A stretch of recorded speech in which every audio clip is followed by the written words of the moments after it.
Hello everyone, this is Nee from Tactica Imperialis and welcome to this new episode of Adeptus Podcastus.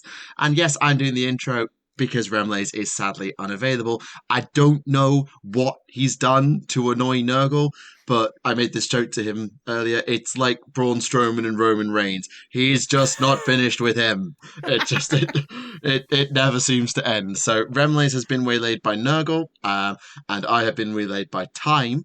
But we've finally managed to get sat down, and as you would expect in Adeptus Podcast tradition, when Rem or I are absent, then who are you going to call but Snipe and Wib?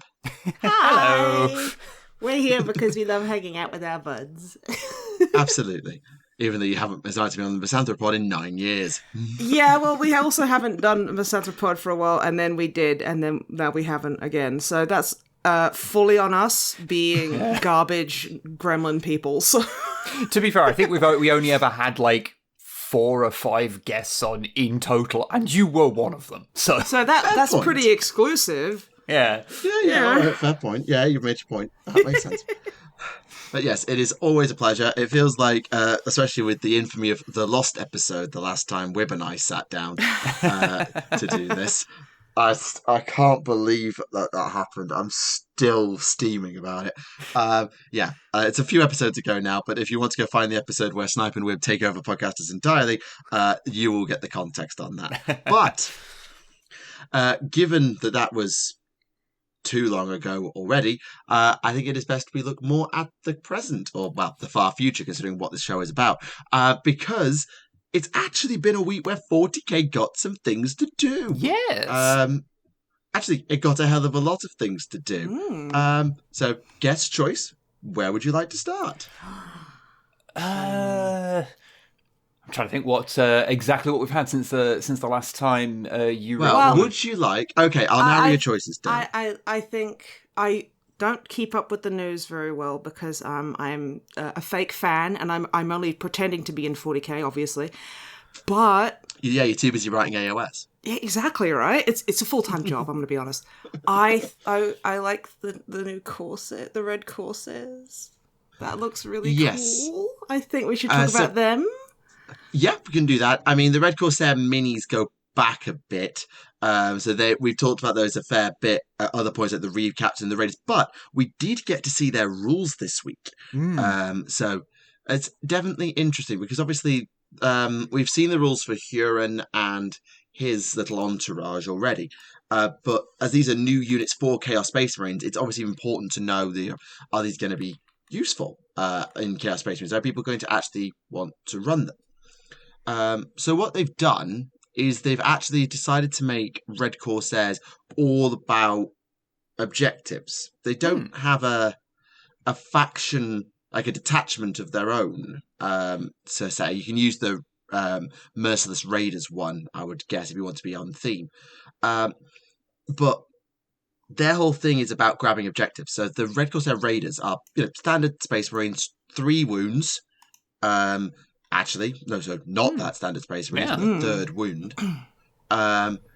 Limited weapon options, to be honest. Like, they've got decent melee weapons, strength 5, AP -1, better than a chainsword.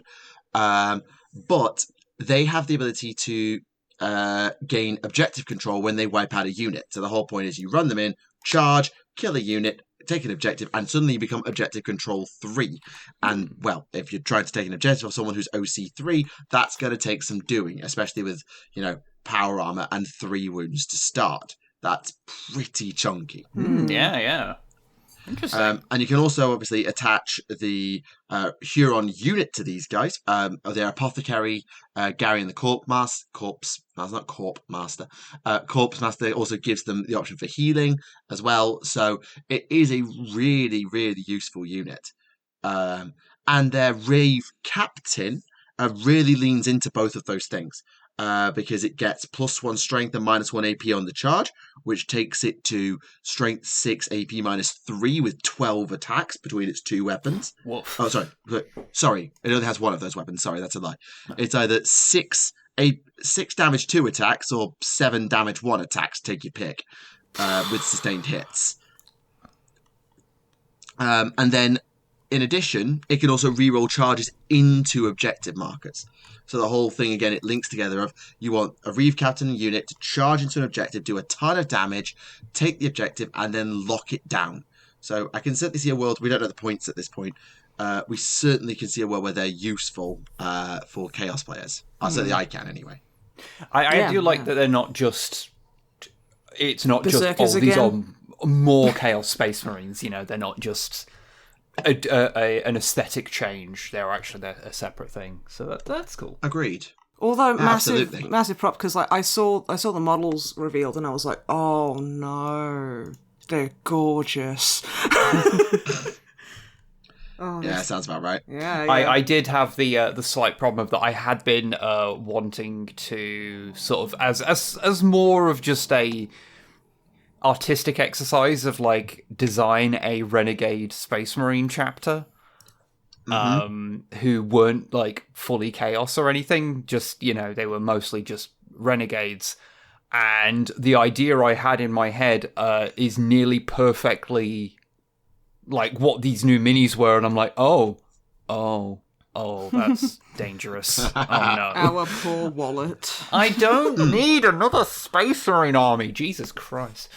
Yes, although if you just want to do it small scale, they have released or revealed a Red Corsairs Combat Patrol. And in that Combat Patrol, you get a unit of 5 of these with a captain, a Rhino, and then actually, quite funnily, a unit of 10 Felgor Ravager Beastmen. So something they've really tried to do with the Red Corsairs with their army box and the combat patrol is lean into the Lost and the Damned a bit. So you get Traitor Guard in the big box, you get Beastmen here. They're really trying to say Red Corsairs are not just, hey, it's just another Space Marine army. You can do other things too. It's reminding people that Chaos Space Marines have other stuff in the box that isn't just Marines and occasionally cultists. Yeah, I mean, it's something that always used to bother me back in the day, where you'd have Chaos Space Marine armies, and they would just be nearly all actual Marines, if not all Marines. And then you'd read one of the novels, and you go, I mean, most of these novels, when they're talking about a Chaos Force, it's 3 Chaos Marines and then 10,000... Yeah, 10,000 cultists and... mutants and demons and stuff, and it's oh, okay. So over time, them giving you more and more options to actually run them like that, I'm very grateful of.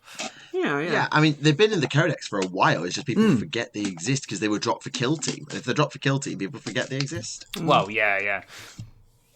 However, if you do like your Chaos Space Marines much more down the middle, there is a combat patrol for you.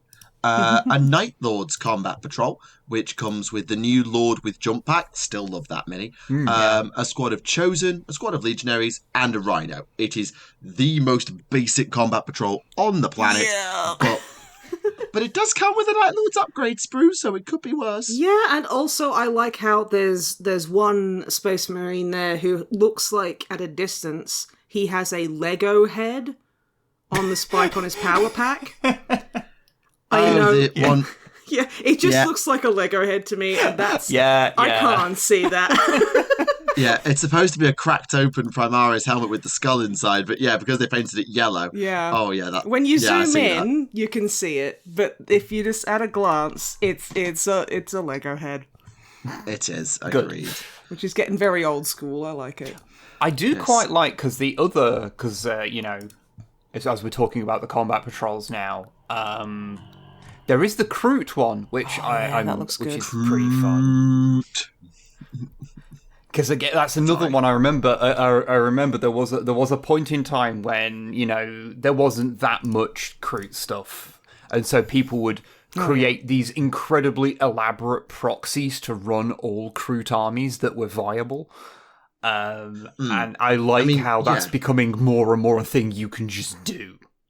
Yeah, absolutely. It was all with the 9th edition Codex where they dropped all the new Krootox and the Kroot Lone Spear and the now 3 different Shapers instead of just 1. As well as before that, you had the Farstalker Kill Team. And they've actually blended that together quite nicely. So what you get in this Kroot Combat Patrol is a Lone Spear, a Farstalker Kin Band, and then 3 Crutox Rampagers, and a proper Crutox. So it also lets you have a couple of Crute Hounds because the kill team comes with them, and a unit of sort of more flashy and upgraded and versatile carnivores. I admit I'm surprised not to see a Shaper of some kind. They've gone with the Lone Spear, which is a really cool unit with its unique like Salamandra, whose name I've actually forgotten. I think it's a Salamandra, though I'm happy to be wrong. I do think it's a really nice combat patrol Crute, but I look at it compared to, say, the Night Lords one, I think, man, this has no punch. Like Crusoe's Rampagers are punchy, but they're not cracking power armor on a regular, consistent basis unless you roll well, lucky, crunchy. Although they do take hits like a champ. They've got like 4 or 5 wounds each. So. The final one actually links with the Red Corsairs more. It's for the Aeldari Corsairs. Yes. So basically, this is everything not named Prince Uriel. The new cast set, the Void Dreamer, 10 Void Reavers, a Wave Serpent, and then 5 Sky Reavers. The other thing that's probably missing is the actual new Viper that they can use. We'll talk about the Viper in a bit.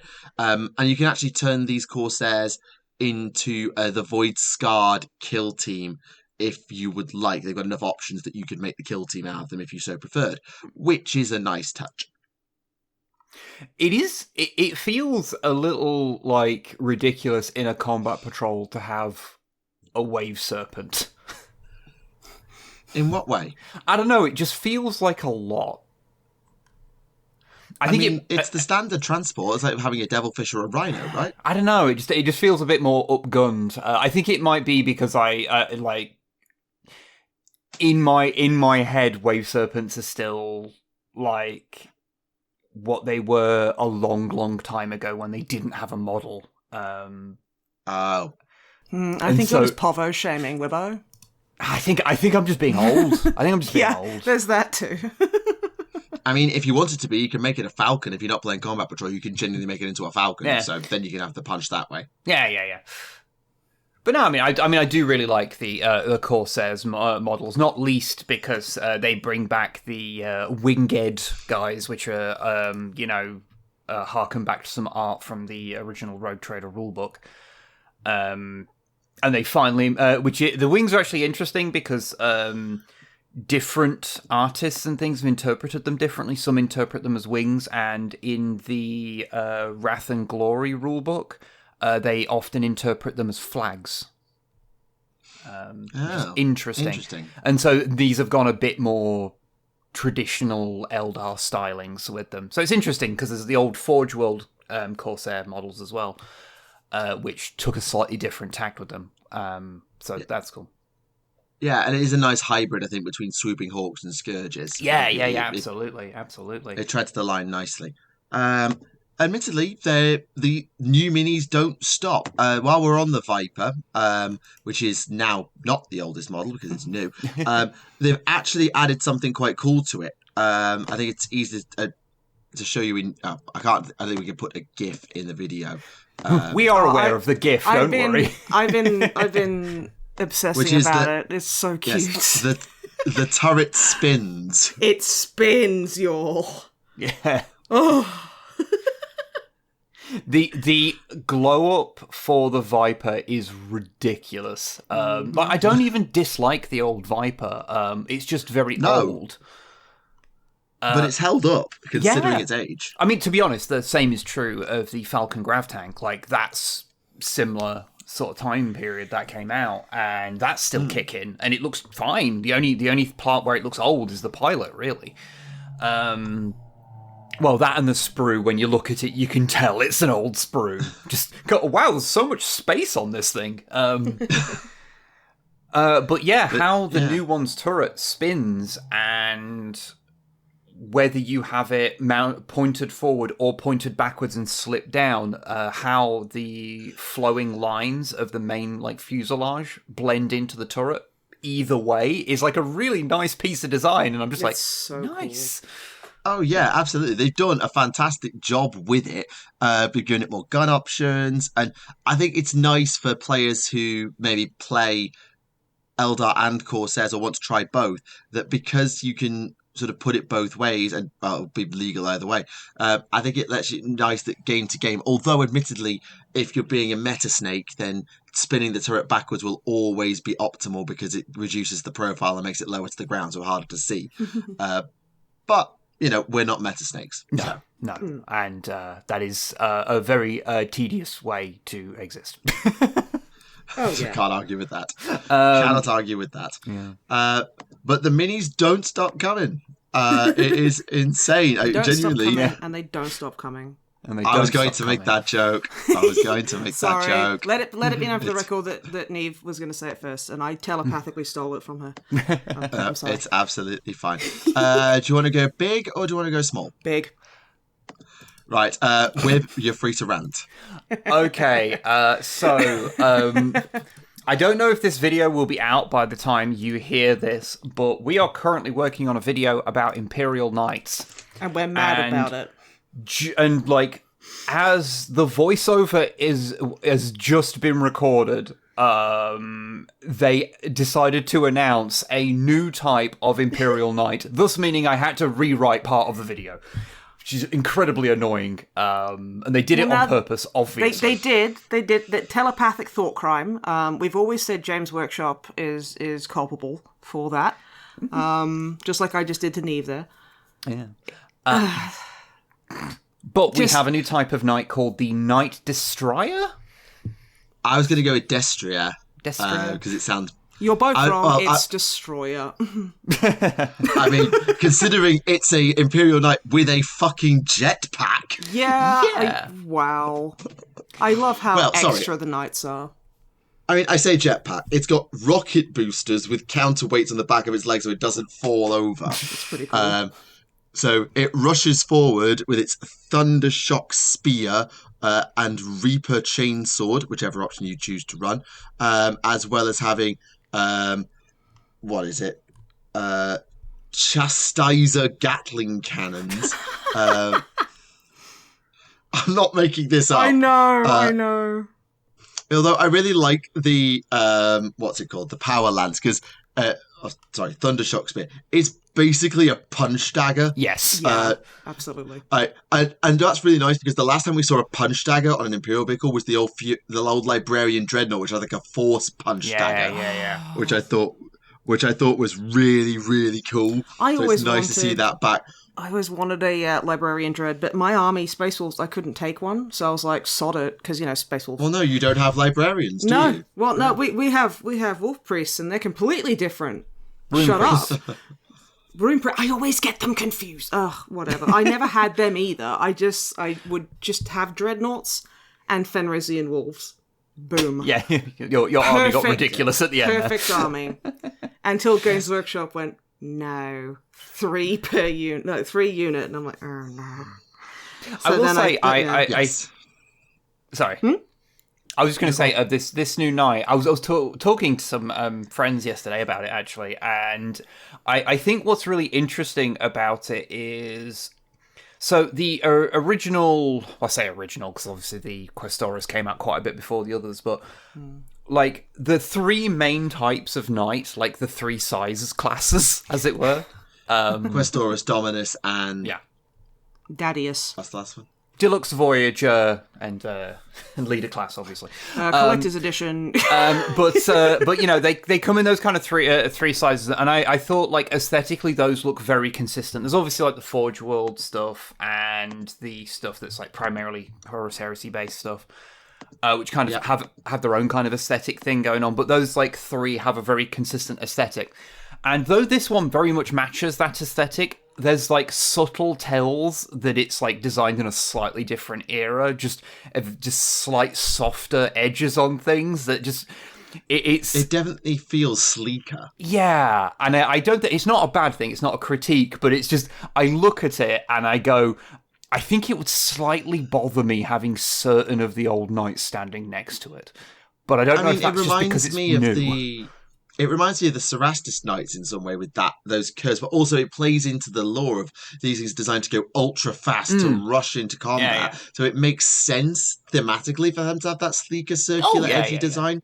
So they don't have as much air resistance and all of that. Sorry, that's too much physics for one day. But like physics exist in 40k.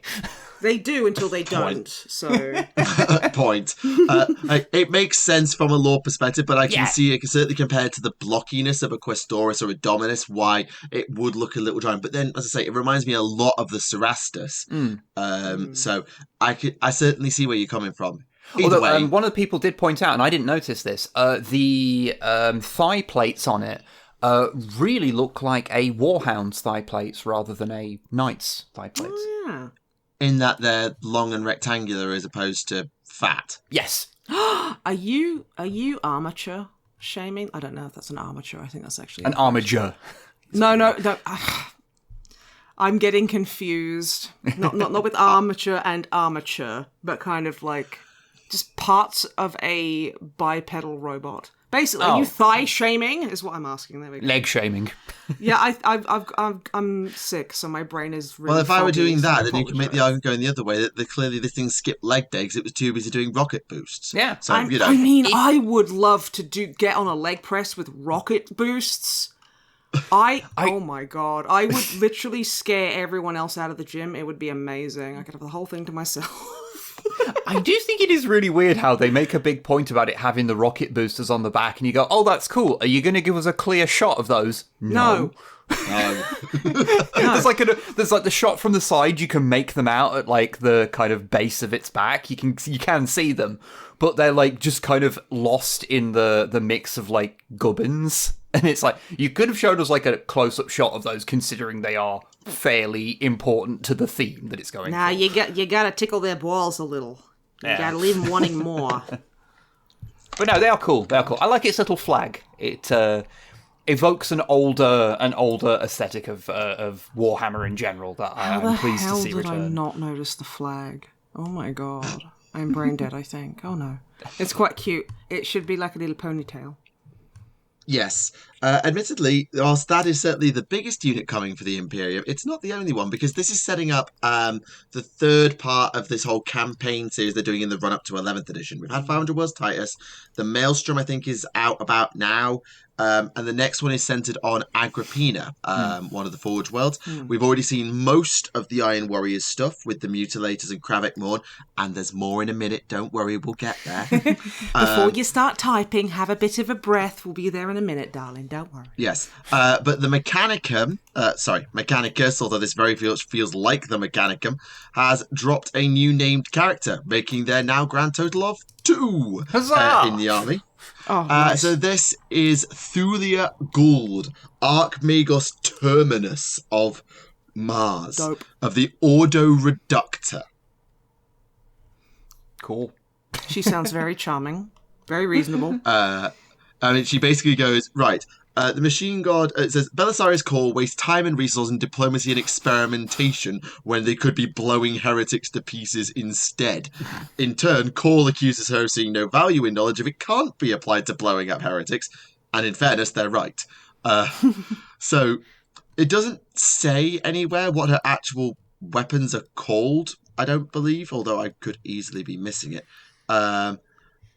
Nope, it doesn't say anywhere what that weapon is called. It's some kind of conversion beamer, I presume, although I'm not actually sure. Either way, it's definitely a tech priest. I like her little Hellraiser puzzle box. It's quite cool. Yeah, a little bit. And I am always a fan of the goofy cylindrical hats that they sometimes have. Yeah. Also, why do all tech priests want to be spiders? Because spiders are cool. They're not trying to be spiders. They're trying to be crabs. Yes, they're going through carcinization. Carcinogenification? No. Where everything wants to become crab. I mean, unfortunately, you do kind of have to be a decapod for that to apply. So they're just trying to become a decapod so they can become crab. Yeah. Yeah, I mean, Cole does it, and now she does it. It seems like it's just a thing that Tech Magos Dominus just have these giant abdomens with loads of extra robot legs. Yeah. Fine, you do you. Live your best life, but just find it interesting. Yeah. What's more interesting, though, is the actual new Hastari, or Hastarii as I want to say, because there's something in my Rome studying brain that will not look at a double I without saying it like that. Sorry. The Hastari infantry. So they've got gyroscopically scabled arms with massive advanced generators so that they can use eradication casters or neutron fusils. So these are ultra heavy gunners for Skitarii, and they look awesome. They do. You know what they really remind me of? Do you remember? Flashkits. No, I mean a little. I mean, yeah, I see that, but they really remind me in their stance and like the way they have the shoulders. They really remind me of the original Necron Immortals.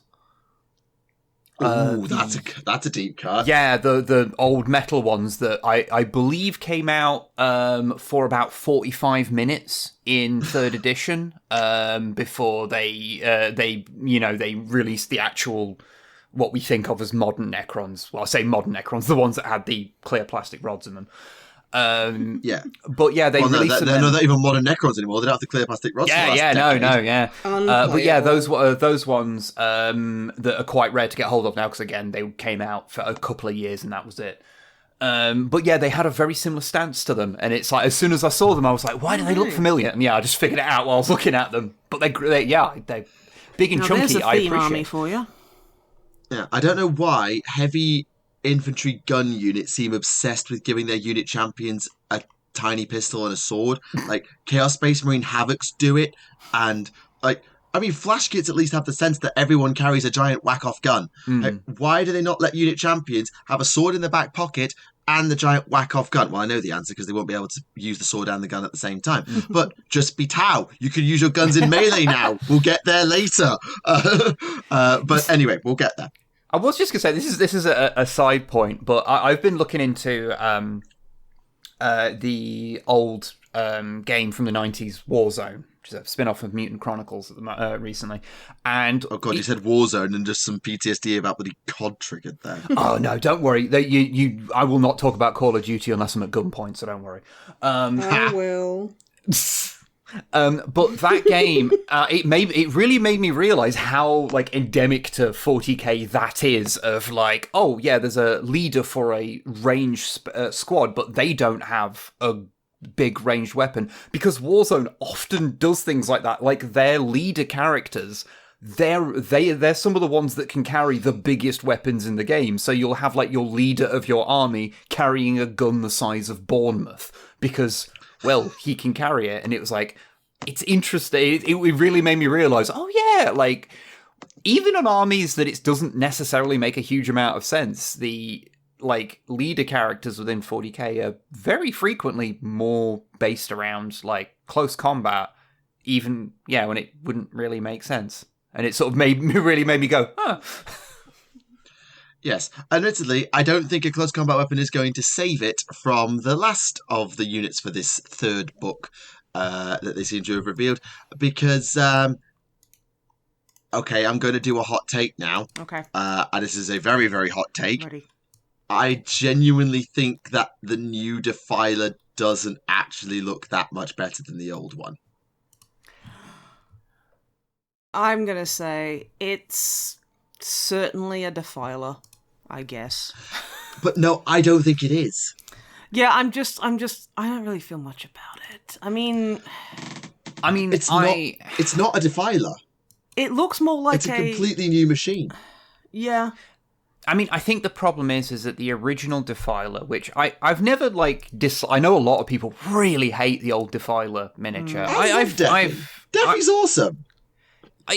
Some people seem to just really dislike them. I like them just fine. Although, admittedly, the one that I had, I did turn into an Orc Death Dread. So I'll say the silhouette kind of bugs me because it reminds me of a zoanthrope, not a zoanthrope, but a biovore. Fucking my brain.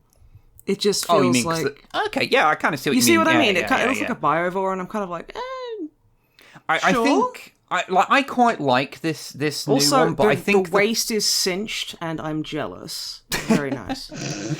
I think one of the issues that the old Defiler had was that it came out before we got all of the modern demon engines. So things that would like Mauler Fiends and it's fallen out of my head, the name, the Flyer, Fiend, Helldrake, and even Hellbrutes and things like all what we think of as that kind of modern things where there's a lot more flesh on them and they have a bit more organic lines to them. Whereas the original Defiler came out in the very all Space Marine technology is built like a cube and we just add a few angles to it. Yeah. And so it's, as time went on, it looked less and less like every other thing that it is in the same category as. So I consider this upgrade to be much like the Dark Eldar Talos upgrade, where it changes quite radically because it's bringing it in line with the modern aesthetic. So even though it is quite a different thing, it sort of brings it in line. So it kind of makes sense. I think it's gone the opposite way. Like what they've tried to do is bring it in line not with demon engines, because, like, I'll be honest, I can't point to a single fleshy component on a Helldrake, or a Forge Fiend, or a Mauler Fiend. A Venom Crawler I probably could. And a Hellbrute, they've kind of gone in that direction, but they've kept it quite toned down. What they've brought it into line with is the Obliterators. And weirdly, it's gone further than the Obliterators, because me and Ram were talking about this last time. We were talking about the Mutilators, because I like the new Mutilators, but they're very much a separation of flesh and machine, whereas the old Mutilators and Obliterators were very much a fusion of the two. You can see where one runs into the other in places, of course you can, but the separation of flesh and metal seems to have been accentuated there. Here, they've gone the other way, where they've gone way in on the flesh monstrosity and made it seem like, actually, a Defiler is not a possessed demon engine, but a flesh metal creation that's had a demon shoved into it afterwards. Like a John Carpenter kind of abomination. Yeah, like this doesn't look like it was built in the Forge of Souls by machine. It looks like a Skaven Hellpit abomination in a goth phase. And I don't know. Like, it feels like I know what you mean about like bringing it into line with demon engines, but I think they've taken it out of line with demon engines. And it might just be that I've Mandela affected myself to forget the fact that Helldrakes and whatever have got fleshy bits. I know they do. They have maws and they have claws and things like that. But the Defiler felt like the one that they all took inspiration from, not the other way around. Like, it wasn't that they felt mechanical, slightly demonic, but mechanical. This feels like flesh metal, not metal. It's not a demon engine. It's, like I say, it's a flesh monster that's got lots of armor, and that's fundamentally different to what a Defiler in my head was. And granted, I have not read a lot of Defiler lore where it was like, I don't know if it's supposed to be full of flesh metal and we just didn't see it because Games Workshop couldn't make it that way. Fine. But that feels new to me. And it, especially because all the guns feel really fucking short compared to the legs. And maybe that's just the particular configuration they've gone with. But it doesn't really have the silhouette. Like, the legs are really wide, and there's some, like, the Reaper autocannon on one of the shots is actually a little better for that. But it feels like a fundamentally different creature to, well, Defi. And that's fine. It's not a problem. But if you said, this is a Defiler, and this is also a Defiler, it's like the opposite of the corporate needs you to find the difference between these two pictures. It's like, corporate needs you to find the similarity between these two pictures. There fucking isn't one. Yeah. Like, especially when they give it different guns in the middle, like the new ectoplasma, well, actually it's ectoplasma cannon, and things like that. It just, they could have called this a brand new unit, and I would have believed you. Like, they could have called this the Annihilator to link off. Like this is a feud where an Obliterator cult travels with the Forge of Souls and amalgamates their obsession together into one titanic monstrosity. I could believe that, but this. Hang on, I now need to Google whether the Defiler has always had lore about being flesh metal. I genuinely need to check this. I mean, I will say if looking at the different iterations of the different or the options of how you can build the kit, there's an Iron Warriors one that's got like twin las cannons and like the old fashioned like big cannon in its chest. And I think that one does look way more like just an updated Defiler. That also has slightly more panels covering its organic parts. So I think though it does always have that organic core to it, you can cover it up a fair bit depending on your proclivities. I'm going to say something controversial yet brave, but I don't really like the big fleshy kind of things. I'm like, no, I like juggernauts. I really like the fact that they are just an angry bit of metal that's got a demon in it that's pissed off about everything. I'm like, I can relate to that. I appreciate that.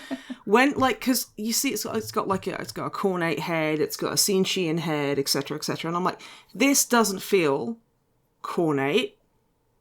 It doesn't feel like I maybe it might just be me, but I'm just kind of like, yeah, I guess I could see kind of like a Slaneshi kind of like new Defiler with all the blobs of random, like there's a random torso in the lower half, and I'm like, okay, cool. But it feels it feels like they've gone, oh, and you can make it for all these other factions, and I'm like, it doesn't feel like it should be with all these other factions. Okay, I'm quoting off the wiki, so pinch of salt, of course, but the body of a Defiler, according to, I can't find a source, sorry, is warp-tainted metal wrenched from other constructs. And then, panels and other elements are printed from dreadnoughts.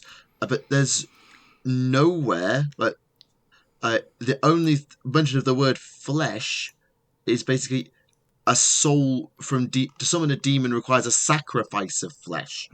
It doesn't actually. It's also about a shell, a physical mechanical shell, and things like that. It never had flesh metal in it that I can find. Granted, this is the wiki, so massive pinch of salt. Are you telling me that there has been a retcon in Warhammer 40,000? I'm fine with retcons. It's not a Defiler to me. It feels like the Defiler's slightly angry, fleshy cousin. I mean, to be honest, I just look, when I think Defiler, I am thinking angry crab bastard, and that's really all I ask for. I mean, everything wants to be crab. Yes, everything wants to be crab. Yeah, I mean, I understand where you're coming from, and though like I say, I'm not the, I don't think I'm not going to rush out and buy one, not least because I don't have a Chaos army. But I do think that the Iron Warriors setup they have, the one that they have painted there, where it's a little bit more like ranged focus for one. And I think that works quite well as an update of the Defiler. But like I say, I can see where you're coming from, but it doesn't bother me at all. So these like, I'm not like going to go and post an angry rage comment. It just, I know a lot of people are like, oh my god, new Defiler, and was just marking out over it, and I get that. But then, and I was the same, I was like, oh my god, new Defi. But I'm looking at it today, and I'm like, actually, One thing I will say about it is that when you see it from the side especially, I think that's one of the ways where you get to see one of its big improvements, which is that the silhouette of the old Defiler was, speaking from like an artistic perspective, a nightmare. It was all of its weight, all of its like proportions were all at the wrong places, whereas they've like scrunched up where the legs are, had the front claws be a bit more supportive in its main kind of weight, and shifted the torso back. So it's got a bit more of a thorax thing going on. Like, I think it does just an abdomen. Sorry, it's not thorax. That's about to say, gonna cancel you. But it's the mid part actually. But yeah, but yeah, I think they've sort of. It's one of those miniatures where I'm really looking forward to seeing it in person, because I find these ones that are very busy to be very hard to appreciate on a screen. Like seeing one in person and being able to it disrupts the shape. It's like dazzle camo. It's just very confusing. Yes, but all I see right now in a shape is Biovore. I'm sorry, it's just not trying to be crab enough for me. I want more crab, please. Maybe mechanical crab. Indeed. Right, I think we've just about covered all brand new minis. Although there is one other thing from that Maelstrom book I wanted to touch on before we move on to other upcoming stuff, which is the Crucible of Champions feature. I don't know if you've had a look or seen anything about this, but it's basically a character creator. Yeah. Some people brought that up to me because they were like, oh, by the way, you can make a Grot special character, and I'm like, thank you for telling me. Important information. And there's some really cool stuff that you can do that they've actually tried to put together. So, for example, there's Psychomech, who is, they call it Psychomech in terms of being a war boss, and then give it the mech keyword and then a custom force build, which is kind of nice. They could have made it Scrot, but didn't. Or like the Shepherd of Souls, which is a cultist leader for Chaos Space Marines. They basically turned a Dark Apostle, but made it a cultists, which I think is a nice touch. But also then made it a sorcerer as well. So it bulks out and became like a sorceress champion who also has like the Dark Apostle rules. There were other ones of like you can make your own rogue trader and things like that, and you get unique rules that you can take. And there's a Tau one where you can create like someone made in the community article about it. Someone made like a Flayer Necron Lord. Someone made a Fireblade with rail rifle, which I thought was really cool. And there were a bunch of others as well, like a Phobos Tech Marine or a Necron Overlord on Triarch Stalker legs, which I think is really cool. So I really like some of the things they've done, or a Deathwing Champion. Lots of different things. But I haven't actually had a chance to sit down with this book. I do want to get it, because the next time we do a Warhammer Club narrative campaign, because I've been really enjoying the one we've been doing. Sorry, I won't ramble too much. I've only had one game since. Genuinely, what I want to do with each person who's playing is get them to sit down with this book and do a character creator and make their own custom character and make their own custom lore for it, because then they'll be even more invested. Oh, yeah. I mean, this is one of those things that I really desperately hope that this catches on enough that they just go, oh, make this type of stuff be available in the like, just become a mainline thing that is just in the game. Because one of the things I don't like about modern 40k is how making your own blorbows has been discouraged greatly. Especially customization has gone in the bin. Yeah, there was a million different ways in older editions to like go, okay, I want to make my own special character who's going to be my guy. He is going to be the leader of my army. And you look through all the different war gear you can give them. You give them custom stuff. You build a custom one. I always remember I had, for 5th edition, I had a big mech who had a burner and a custom force field. And I made a custom model for him. I really liked it. And then that's just I did that. I made the Arcastus to Charadon. Yeah, like you could, and like it really, that kind of stuff really incentivizes you to be creative, to make your own guy who is unique. Whereas the way the modern rules go, it's sort of like pushing you down the path of just buy this miniature because this is your leader and he is armed with this weapon and this other weapon and that is what he will be. And of course, you can still make custom miniatures. Nothing's ever stopped you doing that, but having this kind of stuff incentivizes you to customize your miniatures, to make something unique, and I feel that is a really cool part of the hobby that is discouraged by the modern way the game works. So more of this, please, is what I'm saying. Yeah, I think what they need to do is, instead of locking this behind campaign supplements or the main rule book, because they did that with the Anvil of Apotheosis for Age of Sigmar, they put it in the main rule book, is they need to put it, I think, if they're going to keep it into 10th, put it in the Crusade section. Like, fine, if you don't want this to be match play legal because it could do utter bullshit, fine. I respect that you don't want it in organised play. I can accept that. but it should be in the codex, where anyone who spends time scouring their codex can find their custom character creator to encourage them to do it. And just simply put an asterisk, so you cannot use this in an organized play event, and you should discuss with your opponent whether to do this if you're playing match play. Yeah, just make it like the old special characters of just, it's a thing that the two players have to agree to use. Yeah, something like that. Yeah. Because that way, if it's in the codex, people are more likely to be flicking through and go, oh, I can do this? Whereas you've got it in a book that's coming out in the arse end of an edition and will be made obsolete incredibly quickly. No, that's not going to get as much play as it deserves. No, absolutely. And I respect the need to streamline the game and make it more organised, play-friendly, but did you have to sacrifice the entirety of fucking narrative play on that altar? I don't respect it. I think it's a net negative. Oh, it is it's an understandable decision. Oh, it's understandable, but I don't respect it. I didn't say it was a net positive. I just said it was understandable. But yeah, absolutely. So great to see it back, and some of the things that the community have done with it, I think is really cool. I need to get a copy of this book before 11th comes out. Actually, funny. Here's a little test of your old Warhammer trivia. I'm sure you remember this one. Do you remember battle missions?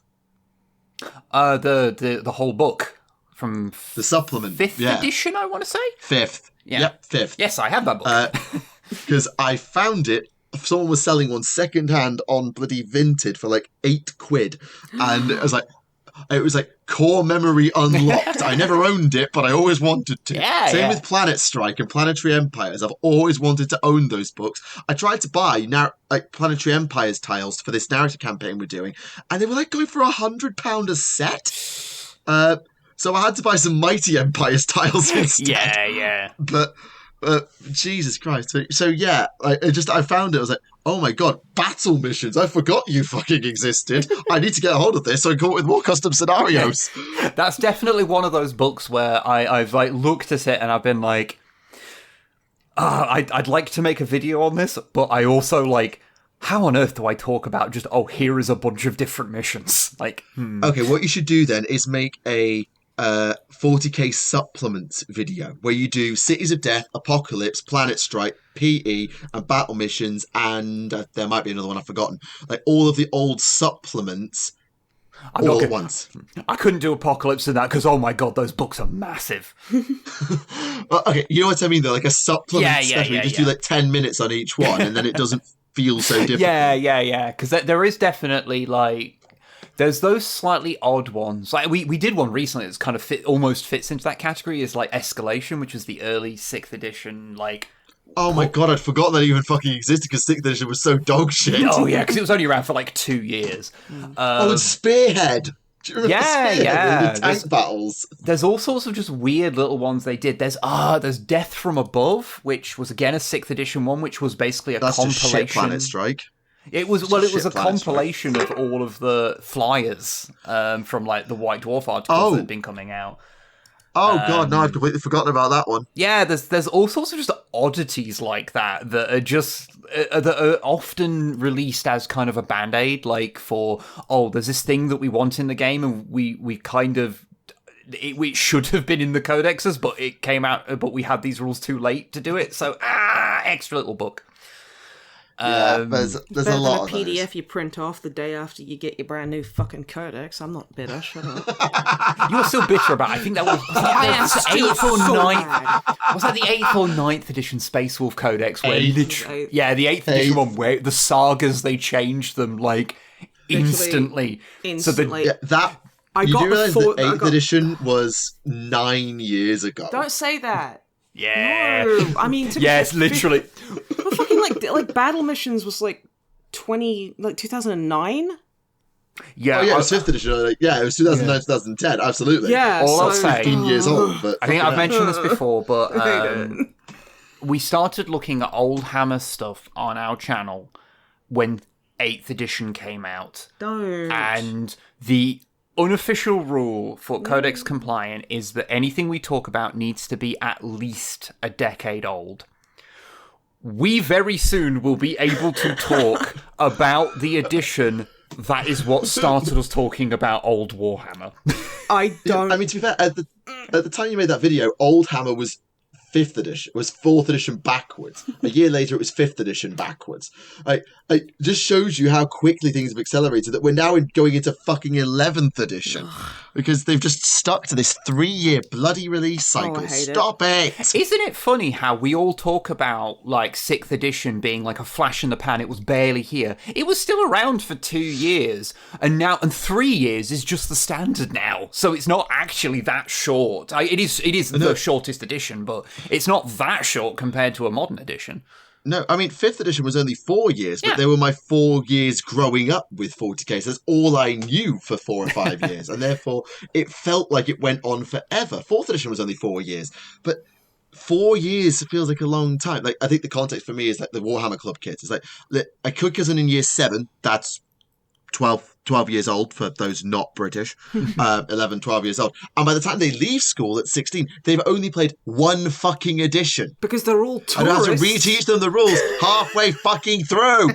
Yeah. So fucking annoying that twice per school life cycle, I have to teach them the rules again. By Stop 2030, we will be up to 2030th edition, and it will be crazy. They'll be releasing it every 2 days.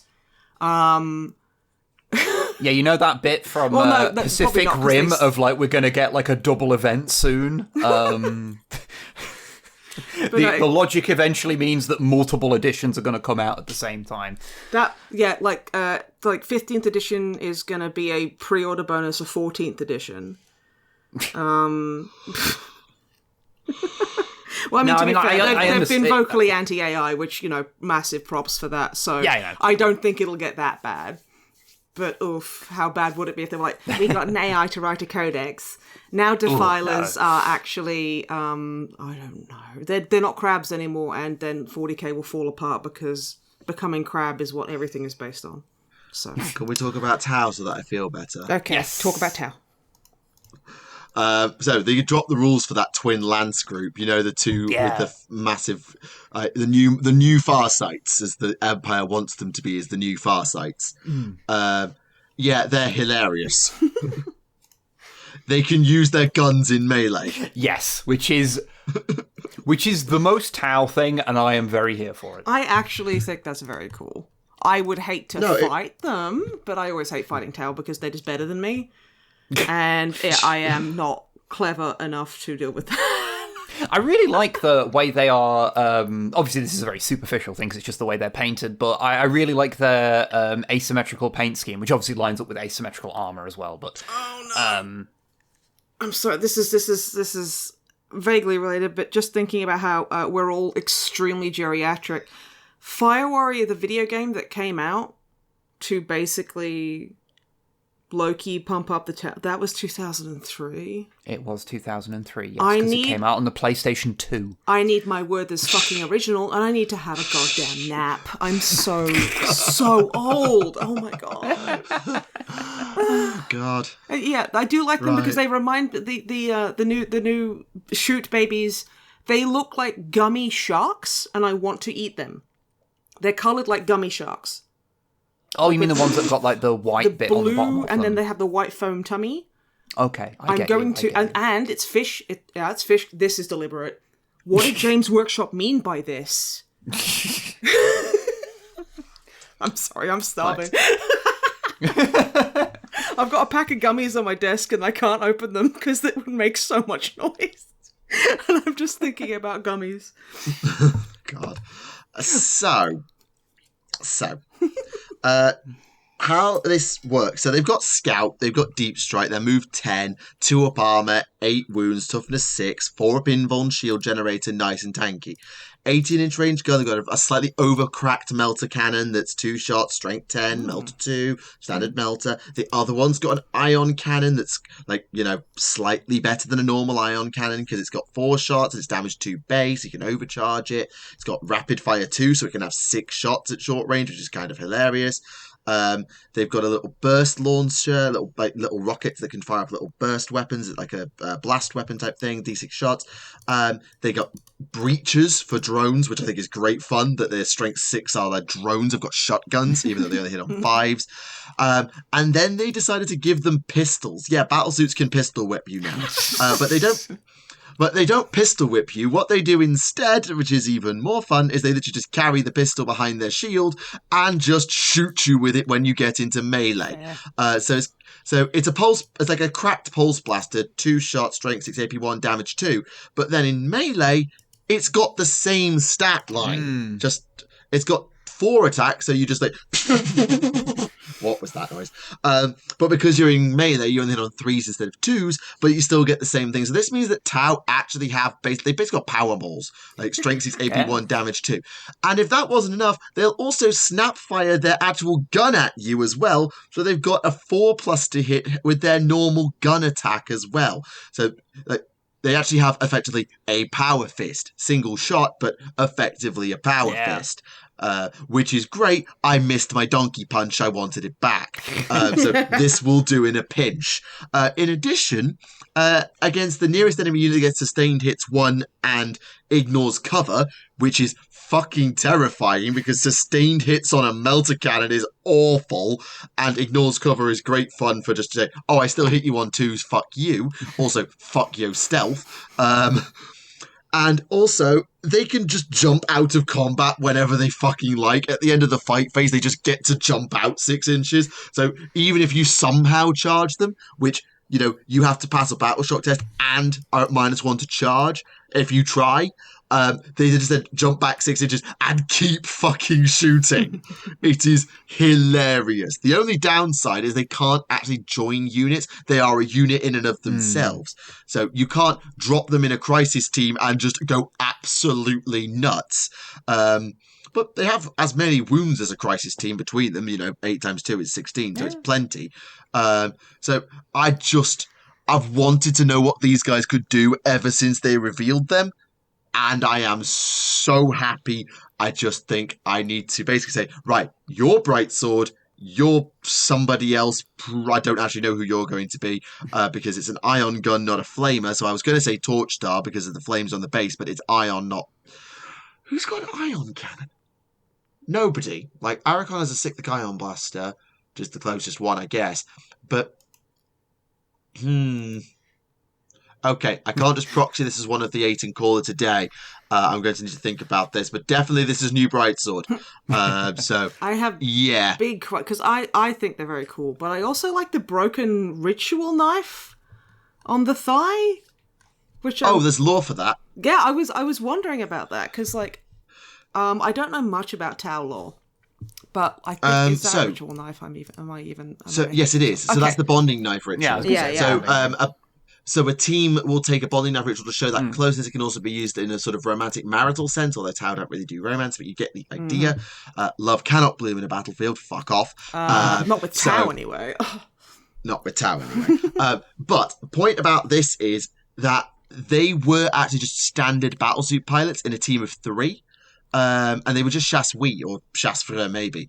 And then a Gene Stealer Patriarch ripped their Chasse-Freux apart. So their whole thing basically went, oh, we just got mullered in melee. I'm so angry. I'm so cross. I'm so frustrated. And they became basically up close annihilation specialists because they watched their team leader get ripped apart by a patriarch. So the broken bonding knife represents the broken bond between them and their now disemboweled Chasse-Freux, if you like. That's cool. I love little things like that. There's such a fun little detail. War polycule has been shattered, and so... The warlicule... No, I tried something, it didn't work. That's okay. I do always find it fun how in the original, book, the original codex for Tau, bonding knives... The third ed one. Yeah, the third ed one. They were just just paint a knife on them. They got a bonding knife, just paint a knife on them. It's fine. Yeah, it's fine. I quite like that. Just it's fine. Just paint it on. Yeah, I definitely am looking forward to taking these, and I'm glad they haven't, said, "Oh, these are the new heroes of the Empire, therefore they're not compatible with Farsight." Like, that's good. They haven't done it with Shadow Sun, to be fair, but they had done it with Ethereal, so I just wanted to make sure they haven't done it. They haven't, so these will be perfect defectors who could just be like, right, I have the 8, and now 5 of the 8 can run around and punch people. Good. Sort of. I will because shoot punch actually, you. the stupidest thing they've done is they've segregated the Onager Gauntlet and the Fusion Blades into different detachments, so you can't run both. It's so annoying. I really hate that whenever they do that stuff. It drives me nuts.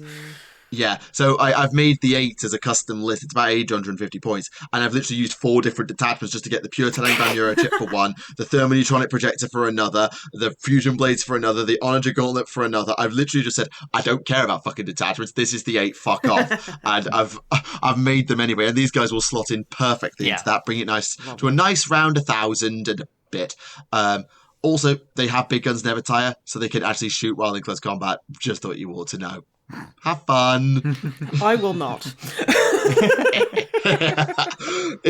I'm so happy that they've made this unit fun and good and not just fun. another battle suit. Yeah. The last new thing, because no one cares about winning a combat patrol with Huron Blackheart or Captain Titus if you're signing up for the mailing list, fuck off. The last thing that's new, well, there's 2 new things. One, there is a new Underworlds warband for Ossiarch called Thanatek's Tithe. Not much to say. They're Ossiarch. They're bony, some of them have got, I think that's pretty neat. Yeah, they some look of them like have action 2 heads figures. and a casket in the middle. Yeah, they look like action figures from 1994, because that's just what Ossiarchs look like. Skeleton warriors. Sorry, I get so excited. It's not a complaint, by the way. I think that's a positive. I still need to finish my Corsairs Harvester. God dang it.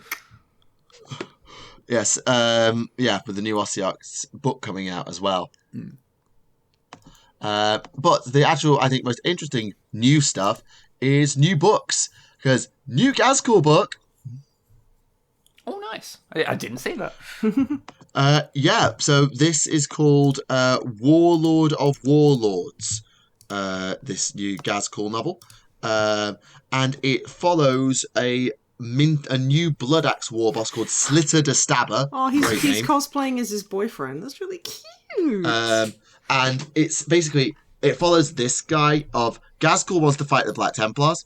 Cool. But some of the orcs like, oh, it's only Gazcool. We can take him. Slitter needs to be careful as whether he's going to stand with Gazcool or try and join a plot to take him down. And it's written by Denny Flowers, who wrote loads of great orc stuff. So definitely one to watch that one, I think. The next one that I think a lot of people will be very happy about is an illustrated and annotated version of The Infinite and the Divine. This book is brilliant. If you haven't read it, don't buy that one. Buy this one because it will be even better probably. With author insights, illustrations, and all that, lots of witty banter. I'd love to see the courtroom scene where Orican just keeps rewinding time to win a court case. That would just be great. There's loads of good stuff you could put in there. So that's a new thing they've done to have annotated and everything on their books. Still think it's really cool. So yes, approve. Yeah. And then Chemdog, a Savlar Chemdogs novel. Yeah, which is not something I would have thought was going to happen, but cool. Yeah, admittedly, they've done the same thing they did with the Death Corps recently, where they said, right, let's add a commissar and see what the hell happens.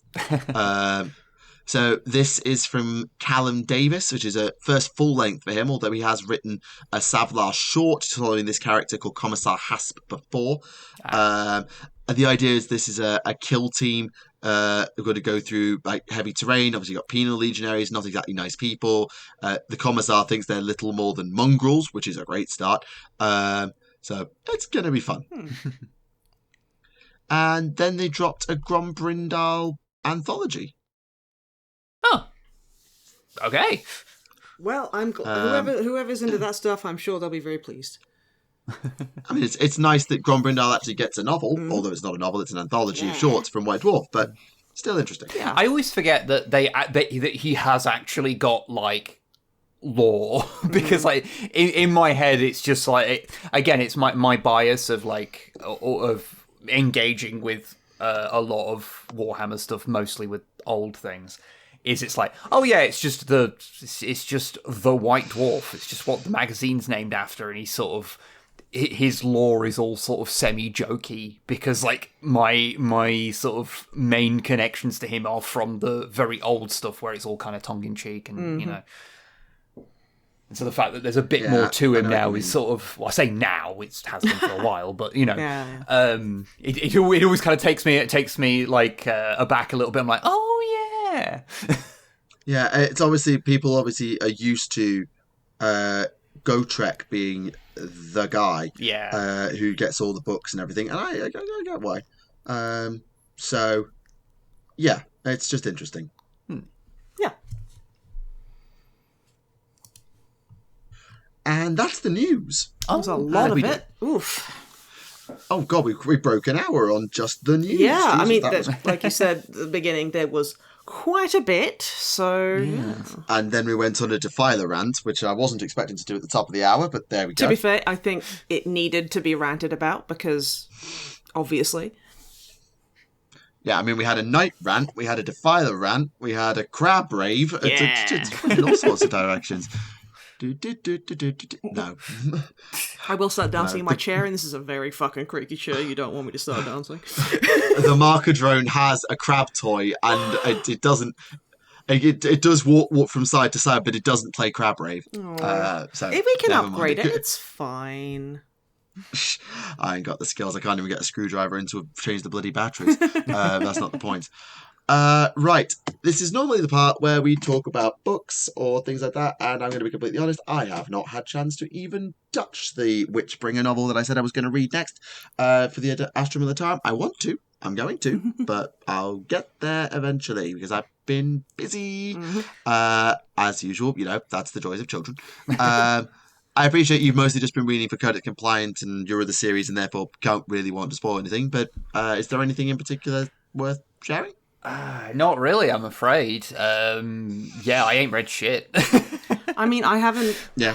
I've been wanting to read more fiction or like have more, like listen to more audiobooks. I started listening to one, but it's like, it's either like real life stuff like Jeanette McCurdy's I'm Glad My Mum Died, which isn't exactly the funnest book to talk about on a podcast, or it's been weightlifting guides, so I've been pretty boring. Fair. That is completely fair. You know, not all of us are sad little hobby gremlins who have only got one thing they ever get time to read. So, I mean, to be fair, absolutely. Like, yeah, weightlifting is just as nerdy. It's very funny. It's like the biggest guy you see in the gym, he's going to be like, oh, why'd you get into lifting? And he'd be like, oh, I really like Dragon Ball Z, and I want to be just like Goku, didn't I? And they've got like Dragon Ball Z tattoos, and they all still have crushes on like Bulma or Chi-Chi, I can't remember. But yeah, so God. It's a stone's throw away from being just as nerdy. I find that I have to, like, for me to be reading a lot, I have to not be in the frame of mind where I'm painting a lot. Or, yeah, I'm painting a lot right now. Like playing a lot of video games or whatever. So I kind of end up like I am doing one thing at this time. Is this a time where I am doing reading?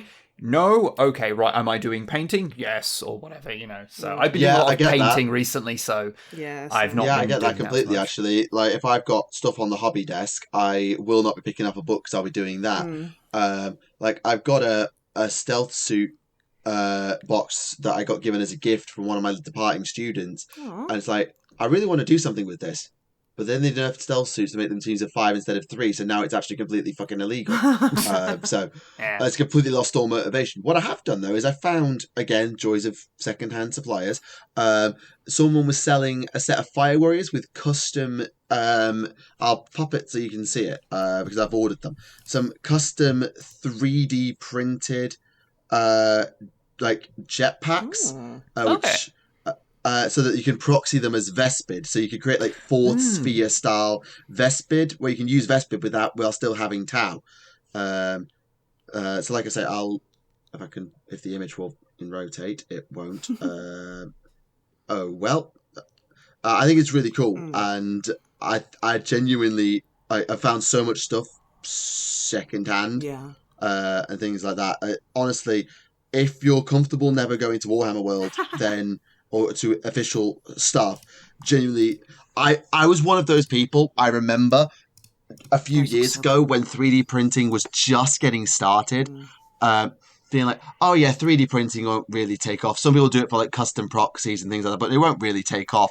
And I sit here now where, because of the cost price of buying first-hand stuff and things like that, I find it made cheaper to get 3D printed proxies of all sorts of stuff for Warhammer Club. When it's not my own minis, it doesn't bother me at all. Yeah. Like, I've got a 3D printed Calgar, I've got a 3D printed Gilliman, I've got a 3D printed set of battle suits that I need to fix at Club this week. Oh, Christ, that's going to be so difficult.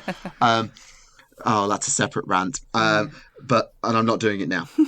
But I genuinely really quite like using 3D printers. I've got a 3D printed Cotias for someone to use with their Inquisition army and all sorts of things. Because GW sculpts are great, and absolutely, I'm not trying to screw GW over by doing that, but they're not my minis. I have no intention of them going to Warhammer World because they're for Warhammer Club. Yeah. So I'm just going to get them cheaper. It doesn't matter if they're slightly lower quality because of the resin. They're still good enough, and it doesn't matter in the same sense. Is it going to be that GW is going to be replaced by 3D printing? No. Oh, no Is it way. reality that GW is going to embrace 3D printing? No. But the existence of this niche market, or it's not that niche, of being able to 3D print minis as a seller is really lucrative if you can, pay the investment cost of getting into it. So I think it's a really good way to get people hobbying for cheaper if you can just buy your mini secondhand or through 3D print rather than anything else. Yeah, I think that's just interesting from where we were a few years ago. Yeah, I think it would be a really interesting... I don't know how they do this or if they do this, or I am not a law person, I think is the term. But with the whole, creating your own kind of, character and stuff like this, it would be cool if they had, some kind of a Hero Forge thing with, bits you could order, or where you could buy an STL from them or something. So I have a few 3D printed pieces in my army. Like my Berserkers, I've got a few female heads and stuff like that. And it just because what I've noticed, as Warhammer's gotten better and better looking, it's gotten less and less customizable, and therefore, I think that's half the drive for a lot of people with collecting miniatures is making their own kit bashes and things like that. But when it's when you're like, oh, these Berserkers, every squad, they all have to kind of be kind of the same position. Their arms can be a little higher or lower, so I understand wanting to put more of a spin on it yourself, and especially because you can get free 3D modeling programs, and again, you can it's relatively easy to print an STL. So yeah, it's going to be interesting to see how they deal with it in the future. People can correct me if I'm wrong about this, but if I recall correctly, the rules for playing at Warhammer World are if you have 3D printed stuff, it's okay if it's something that you've designed. It's considered the same as if you've sculpted something in green stuff. That's good, at least.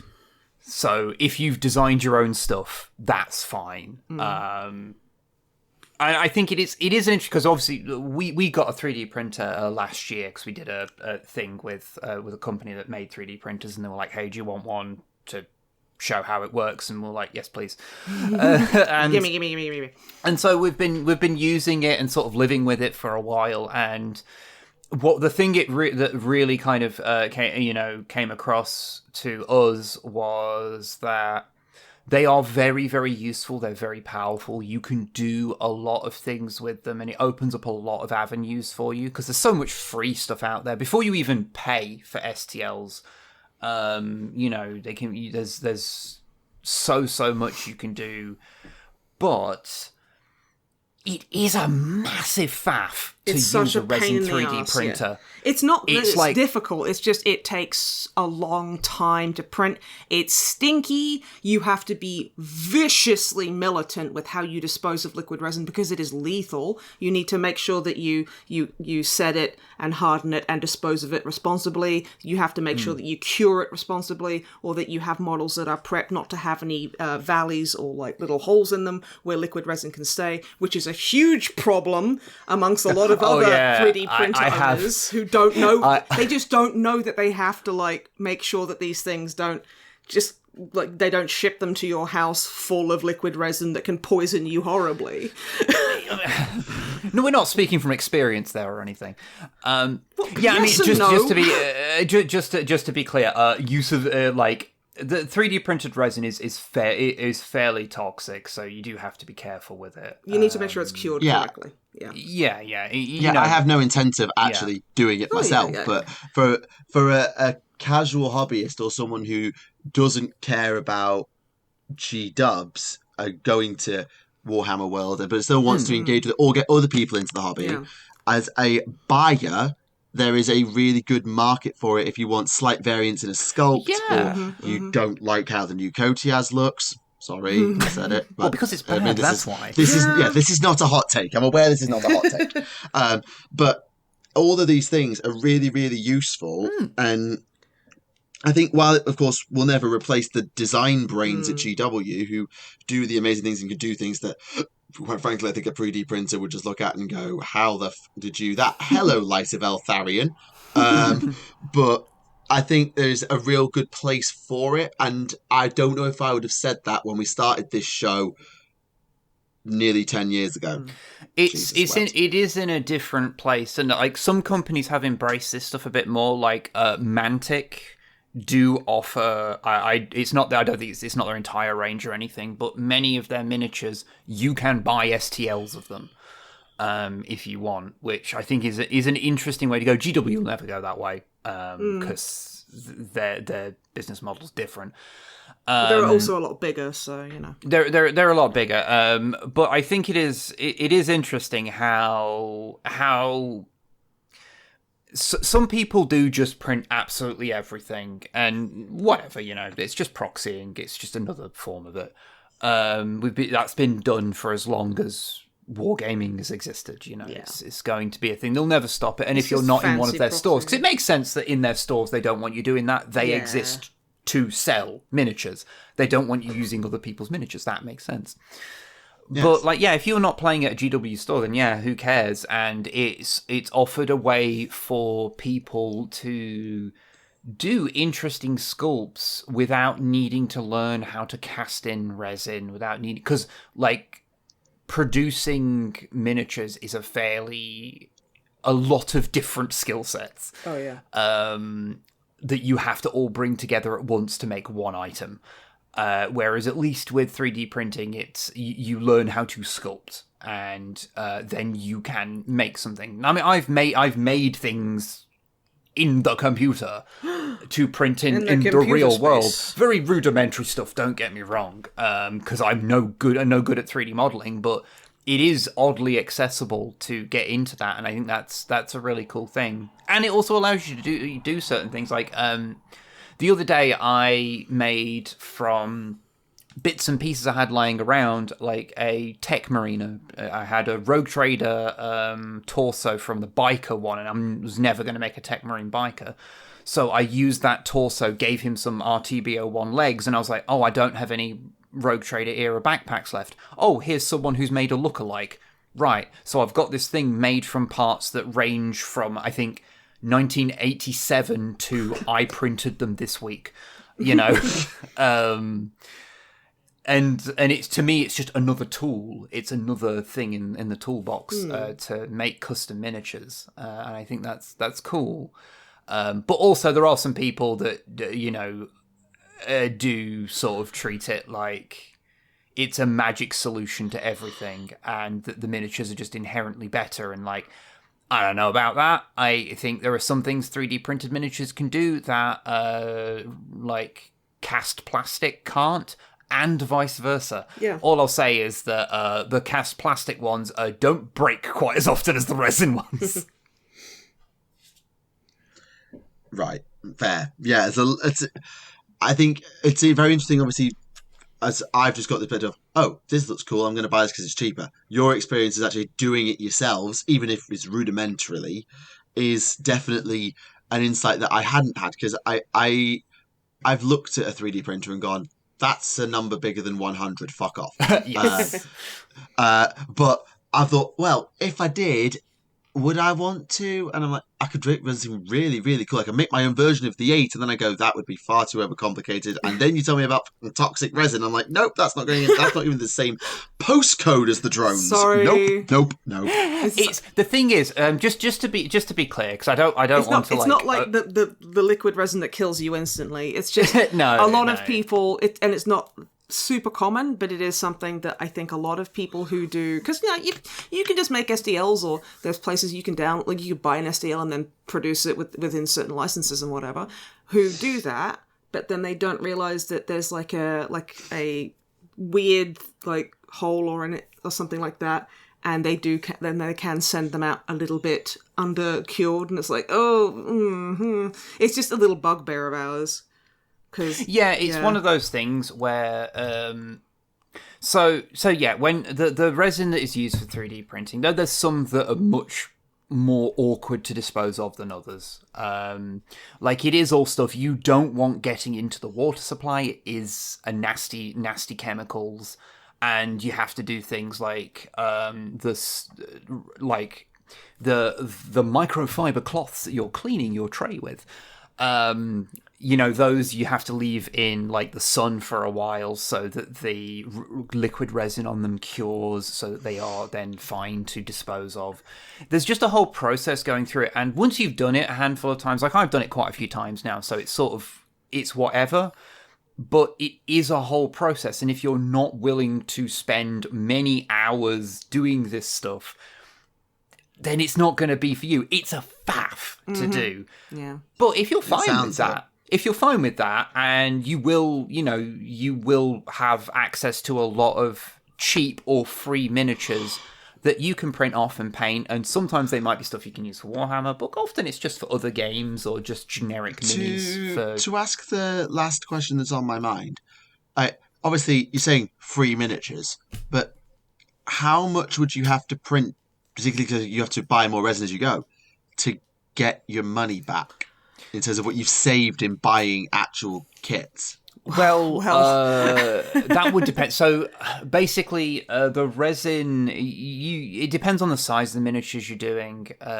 Standard kind of a bottle of resin's like, depending on what you're getting, like 15 quid. Let's just say, for the sake of argument. For like a litre. And how many say Space Marines could I get out of a bottle of resin? Quite a lot. I'm trying to think. I know I'm asking you to think on your feet and do maths in your head. I actually don't know, because I have not. I have not printed out anything that is like a rough equivalent to a Space Marine. But I know like a full print bed of thing. Yeah, like a full print bed of like miniatures. It'll cost you like a couple of quid. Which will be like, by print bed you mean mean like an A4 like size, 30? and you'll probably get maybe like, that's like 14 miniatures, maybe something like that. Something like that's more or less. And that's a couple of quid. So obviously, individual ones are very cheap. There's obviously slight overheads on that because you will be using cleaning materials to clean stuff up. You'll need isopropyl alcohol, blah blah blah blah blah.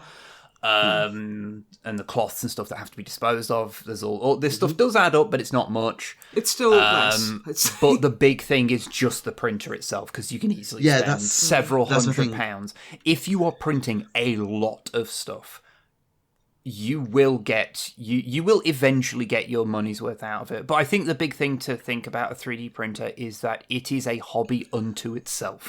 If you buy it as a way to supplement your Warhammer, unless you're needing a lot of stuff, it's probably not going to pay for itself. But if you are interested in it as a hobby thing to do, like as its own thing, that you will also print your miniatures with, then it works out well.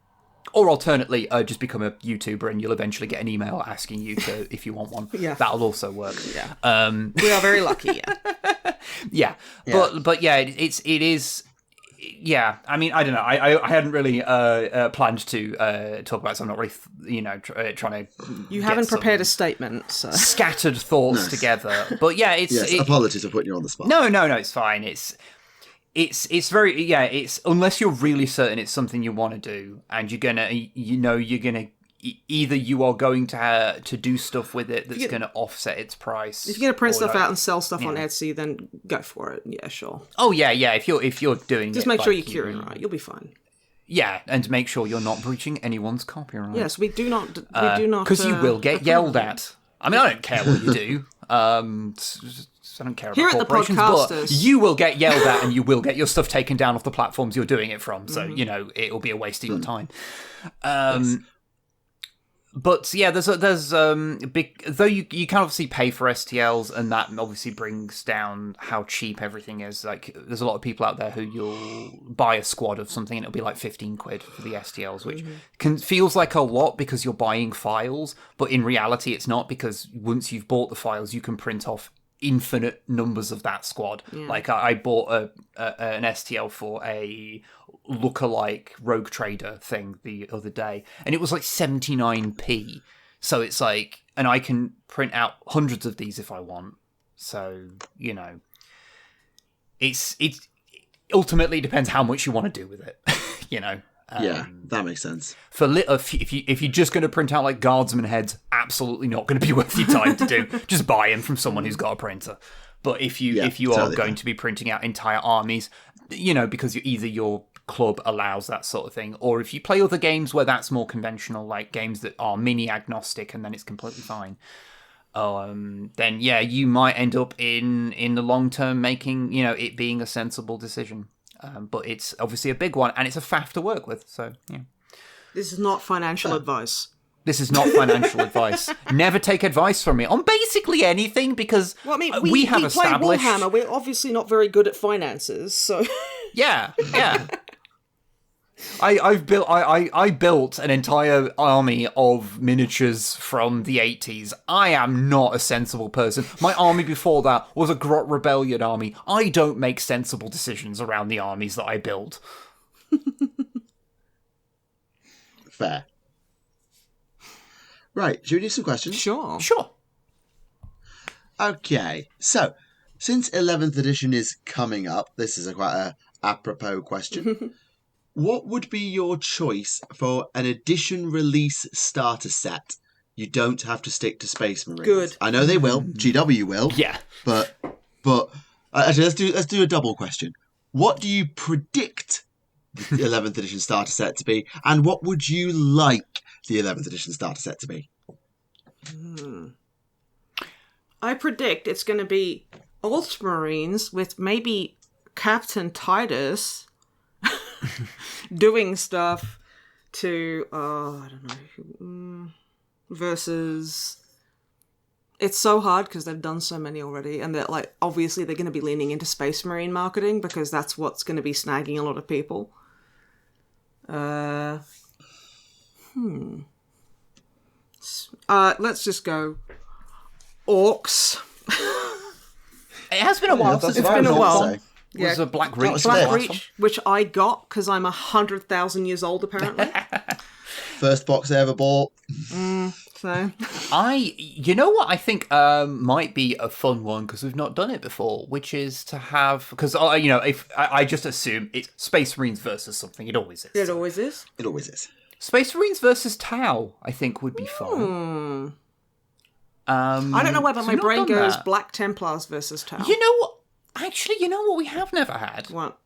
Because we've had Dark Eldar, because it was a 3rd edition box set. We've not had just Aeldari. Space Marines versus Eldar. Just regular ass Eldar.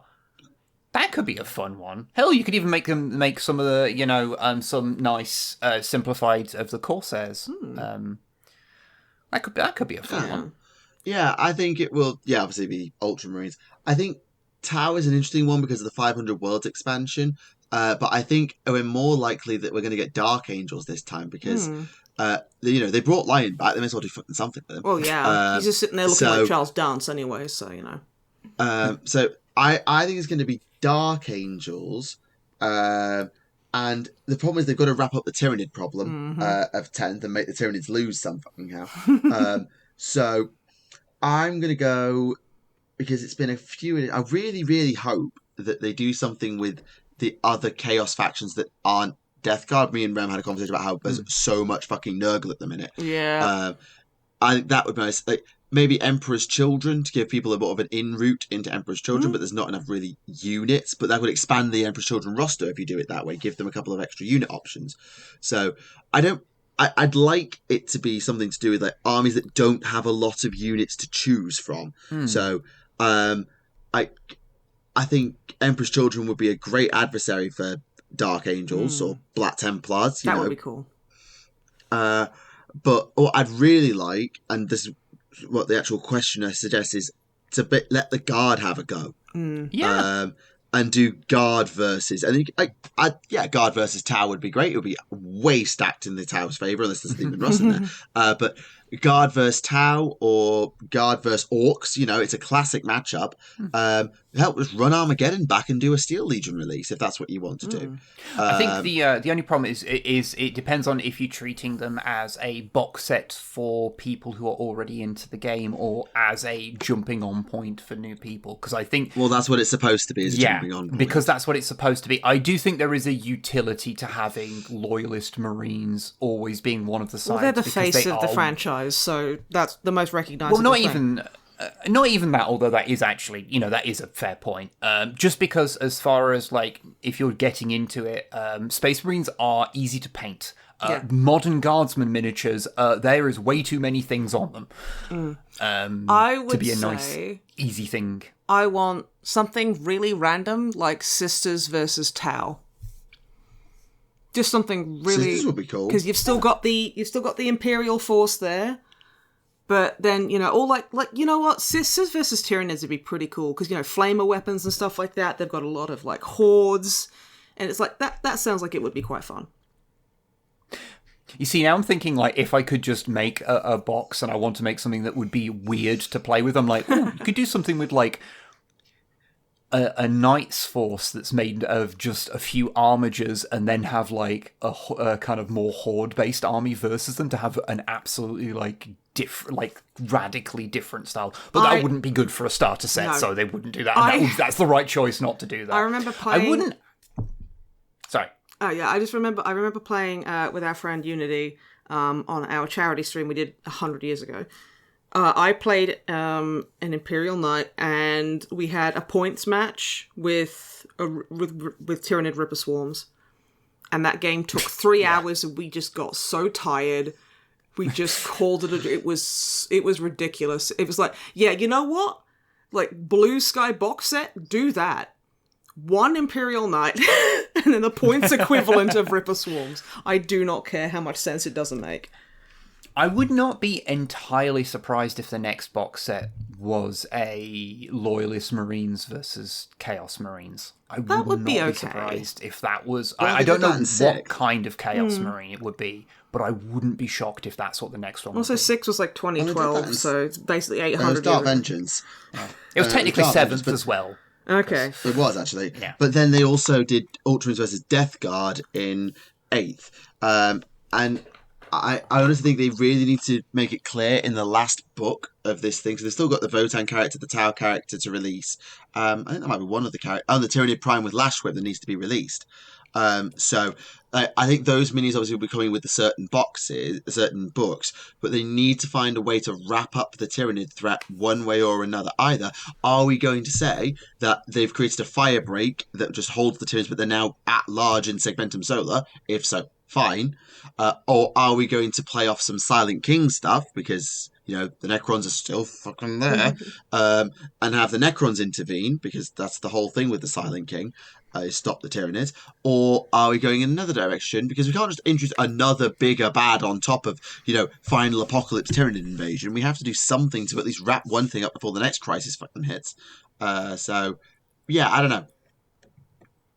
I don't know. I'm a little fascinated by how people, because I've spoken to some people who started playing 40k in like 8th edition, and I find it fascinating talking to them because they assume that there will be progress in the 40k timeline. Whereas I have never got out of the habit of just assuming nothing will ever change because there was that long period for like several decades where the timeline was dead stuck at the end of the 41st millennium and it was not budging for any reason. Then they moved it forward by miles, wound it back a bit, yeah, and decided, oh, we're just going to stay here now.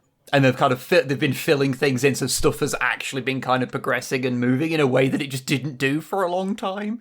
So it's kind of, I find it really interesting that that's kind of an assumption, whereas I didn't even think of it in that context of like whatever they do would be involved in advancing the story, because, you know, I still have that kind of mental conception of it of like, well, the storyline isn't moving in any meaningful way. And obviously it does now, but like I still have that kind of conception, so I don't even think about it in that term. I just think that's interesting. Yeah, I'm with you. It's an interesting question, that's for sure. Right. Where are we going next? For the person who's asked the question regarding the updated art, no idea. It's one of those of artists are very busy and everybody's very busy. I'd like to eventually get to a point where I can jump out the suit for the artwork, but it's not a big deal and I'm not pushing it. It will be what it will be whenever it will be. Don't rush artists, you'll get worse work. Yes. Oh, yeah. Sorry, this is a tiny little thing. There's been putting up those articles on Warhammer Community of like the art through the years of different factions. Yes, they have. And aside from the fact that they're cowards and they don't put enough old artwork in them, I saw one the other day that was for the Votan, and it's like, ooh, Votan art through the years, and you're like, oh yeah, years, literally 2 years. Yeah, they didn't put any old squat art in. No, there was no old squat, and that makes sense because there is a somewhat distinction between the two, and I don't blame them for wanting to maintain that. But it is funny saying through the years when they have. I know it is more than 2 years, but like they've been around for such a short amount of time. It's like, well, they have been drawn by the same group of people, and they've been using kind of the same batch of art the entire time. So it's not really a retrospective. It's more of, here is the artwork that we've commissioned in the last it's a showcase. few years. Which is fine, but it's just weird to frame it as a through the years thing. Yeah, that's fair. Right. There's a couple of similar, but, well, mirrored questions. One is, which plot line would you like to revive at any cost from Black Library or the main series? Or pitch a new vehicle or unit, no characters, for an army of your choice, sorts of questions. Which I really like. There's one person who's actually said, oh, bring back the Greater Narlock. And I'm like, yes, please. Crew would love that. So there's just a couple of... I think the problem is with plot lines is there's so in many things they just let drop and leave hanging, particularly in Black Library. Yeah. Like the whole Star Child and the Anathane plot line they've set up with Dawn of Fire. Like, they haven't had a chance to pay that off yet, but, well, I don't know if they're ever going to. So who knows? And there's probably loads of others that if I sat here and racked my brain I could think of. And in terms of new units, like, honestly, we'll never come up with... Well, some of us will come up with better things than GW, but normally what we're best at, as people like us, well, people like me, you're like, oh, I see this new thing GW did. Here's how I would change it, rather than I want to create something brand new. Because when I do something brand new, it's usually shit. I mean, I think there's definitely some... I do tend to look at, like... You look at some of the older things and, like, what they have revived and what they have reworked. And sometimes you'll see things and you go, I think that could be... You could rework that. We did a video about that ages ago, actually. Of, like, the 8 units we'd bring back. And, like, and we kind of briefly talked about how we'd rework them. And I, you know, there are little things that I kind of would. I think it'd be fun to have in the game, but I don't know how useful they'd be. Like I've always kind of wanted to have like a Rhino variant that is a Tech Marine Rhino that has like abilities to like help repair other units and things. I don't know how that would manifest. but yeah. I think it's because I saw a conversion of one like 30 years ago, and it's just been in my brain ever since. And so, I think you could do a lot of things like that. Because the useful thing about the 40k setting, especially when you're talking about Imperial stuff, is that most of it is just iterative, because it's STC shit. So you can just go, oh, this, but also this Rhino chassis with this type of gun on it. Yeah, I like the Piranha, but I definitely think they could do like a more skirmishy kind of like Tau unit. I know Kroot do skirmish fighting and things like that, but they're not very fast. I know they move 7, but it's not that fast. Like, I honestly, one of the things I always like seeing in armies, even though it makes no logical sense, is cavalry. Like, I love Rough Riders. You mentioned Juggernauts earlier, and cavalry in general. In the Skitarii cavalry are awesome. Oh yeah. So, like, cavalry is always something, even though it makes absolutely no logical sense. Well, like, it makes it does make sense within 40k, because the artwork of 40k has always been very heavily inspired by like colonial era like artwork, which has cavalry charges and things in it. So it fits the aesthetic, you know. But like for AOS, I love chunky, heavy cavalry. For 40k, it's light, fast skirmish cavalry that I think are really interesting. So like a unit like the Kroot Lone Spear, like they move fast, they have rifles, they pick things off, and they cause a right headache to artillery, lone characters, snipers, those kinds of units. Because a lot of armies play a very much battle line versus battle line game, and thus it becomes important. And you can do it with bikes. You know, it doesn't have to be literal horses or mechanical horses. It can be bikes. Like Hygiene Stealer Cults. Yeah, Hygiene Stealer Cults. You're great for this. But most like. Even like Tyrannid Gargoyles don't really serve that role, but I'm certain you could probably make units that fulfill a fast-moving harassment skirmish, picking off weak units kind of unit in a certain way. Like the custom-printed tower jetpacks I mentioned earlier. Like, they're not Vespid. Vespid can kind of do this, but they're flimsy as shit, and also the guns are too short range for it to work, and they have very little defense. So an idea like that, where you've got like a light battlesuit unit that isn't stealthy, it's just lightning fast and armed with more guns than you'd think, that could just whiz around and pick off priority targets, because that's so Montcar. And Cao Yon, lay the trap, harassment, bait, it fits perfectly. And you just expected to use like Vespid and Pathfinders for that job, and Piranhas who are shit with one gun. So, I don't know. It's I like that as a concept, but I wouldn't really know how to do it. Yeah. That's about Total War 40k. There was those Tiger Men announced. Oh, the Tiger Men. The Cheetah Men, even. Total War. I know nothing about them, but I'm like, that's good. They're Tiger Men. That's fun. Yeah. I would take that question about Celeste, where I think it's a mortal that's been elevated to a demon prince and is then tagged with a demon herald, but I don't know my lore well enough on Celeste to double check. I love the Celeste mini though. I think it's really cool. So I will double check that one and get back to you if I remember. Sorry, commenter, I'm not 100% sure. But given the fact that we've done an early session and it's been a long day, and well, some of us have lives, I think it is. And once it's not me, so I think we should try and call time, because we've had a really good, like, really nice tangents, lots of news, lots of discussion, done the questions. So yeah, I'm really happy with how that show's come together. Thank you very much for joining me as always, and thank you from Rem as always for stepping in whenever we need you. It is greatly appreciated. Not a problem. We just hope Rem gets well soon, and it's always it's always lovely to hang out and chat shit. And no one in the comments yell at me about my 3D printer opinions. People get very weird about this stuff, and I don't know what I'm talking about. My Defiler opinions are going to dominate the comments. They'll be yelling at you. That's fine. They'll have stopped the podcast at that point to yell at you, so they won't get far enough to yell at me. I'm okay with that. Okay, great. Wow. You're the ablative armor for this podcast. Jesus Christ. Oh, dear. I'm fine with being the one that gets rinsed for hot takes. I'm used to that. Right. Anyway, thank you very much, everybody, for joining us for this episode of Adeptus Podcastus. It has been a pleasure, as always, to talk with you all and share our love of this hobby, because it is always fun. Yeah. Hopefully, Rem will be back up to speed next time, and hopefully the drones allow me to, put them down and let me join the show. So we'll see how we go. Anyway, thank you very much for watching, as always, and we'll see you very soon. This has been Neve for Tactica Imperialis on behalf of 40k Theories. I've been Snipe from Snipe Wib. Bye-bye. I have been Wib from Snipe Wib. Goodbye. See you next time. Bye-bye.